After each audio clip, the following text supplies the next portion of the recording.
Bahujan Samaj party अब cadre best party से युवा जोश और वैज्ञानिक सोच के रास्ते पर चल पड़ी है। मायावती ने आकाश आनंद के जरिए अपने राजनीतिक जीवन का सबसे बड़ा दांव खेल दिया है। मायावती के इस प्रयास का असर भी अब दिखना शुरू हो गया है। पार्टी का नया और युवा चेहरा आकाश आनंद न सिर्फ युवाओं को बसपा से जोड़ रहे हैं, बल्कि वो बीजेपी के पैटर्न पर अब बसपा के लिए भी वार रूम तैयार कर रहे हैं। वार रूम की एक तस्वीर सामने आई है जिसमें आकाश आनंद तकनीक के सहारे आंकड़ों को समझने की कोशिश करते दिखाई पड़ रहे हैं। बसपा के लिए वार रूम आंकड़े और सोशल मीडिया एक नया अनुभव है जो बताता है कि मायावती अब बसपा में तीसरा बड़ा प्रयोग कर रही हैं। बसपा ने सबसे पहले जो राजनीतिक प्रयोग किया था वो था बहुजन के स्थान पर सर्वजन की बात करना। दूसरा बड़ा प्रयोग था ब्राह्मणों को पार्टी से जोड़ना और नारा देना कि हाथी नहीं, गणेश है, ब्रह्मा विष्णु महेश है।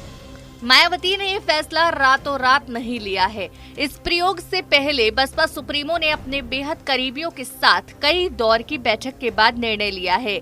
इसी निर्णय के तहत उन्होंने पार्टी की कमान आकाश आनंद को सौंपी है। हालांकि यूपी और उत्तराखंड उन्होंने अपने पास रखा है और अभी भी पार्टी की सर्वा वो खुद है। लेकिन बदलते परिवेश को देखते हुए युवाओं को पार्टी की विचारधारा से जोड़ने के लिए और चंद्रशेखर रावण जैसे युवा नेताओं के काट के तौर पर आकाश आनंद को रणनीति बनाने की जिम्मेदारी सौंपी है। ये राजनीतिक तथ्य भी अपने आप में बेहद चौंकाने वाला है कि उत्तर प्रदेश में 2007 के विधानसभा चुनाव में पूर्ण बहुमत के साथ सरकार बनाने वाली बसपा के पास आज सिर्फ एक विधायक है। 2007 में मायावती की पार्टी को 30% वोट मिला था, जो 2022 में घटकर 13% हो गया। इतना ही नहीं, इस चुनाव में बसपा के 290 प्रत्याशी तो अपनी जमानत तक नहीं बचा पाए। ऐसी स्थिति क्यों आई, ये समझने से पहले ये जानना जरूरी है कि चुनाव दर चुनाव इसकी स्थिति बिगड़ती कैसे गई। दलित चेतना जगाने वाली बहुजन समाज पार्टी सूबे की सत्ता में 4 बार विराजमान हुई और राष्ट्रीय पार्टी होने का खिताब भी अपने नाम किया।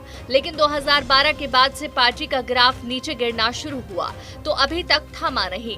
पार्टी का बुरा समय तब शुरू हुआ जब मान्यवर काशीराम दिवंगत हो गए और मायावती पर अंकुश लगाने वाला कोई नहीं रहा। 2007 से 2012 तक जिस तरह से मायावती ने सूबे की सत्ता चलाई, उससे पार्टी को खासा नुकसान हुआ। बसपा सरकार पर ताज कॉरिडोर सहित भ्रष्टाचार के कई आरोप लगे। 206 सीटों वाली बसपा 2012 के चुनाव में 80 सीटों पर सिमट गई। मायावती ने स्थिति संभालने की कोशिश की, लेकिन जनाधार का लगातार सिमटना जारी रहा। 2017 में यूपी में बसपा को 19 सीटें मिली। मायावती ने अपने खोई हुई सियासी जनाधार को दोबारा से वापस पाने के लिए 2017 के बाद से 5 प्रदेश अध्यक्ष बदल दिए, लेकिन 2022 के चुनाव में विधायकों की संख्या 2 अंकों से घटकर इकाई में आ गई। अब विधानसभा में बसपा का सिर्फ एक विधायक है और नेताओं के पार्टी छोड़ने का सिलसिला अभी भी जारी है।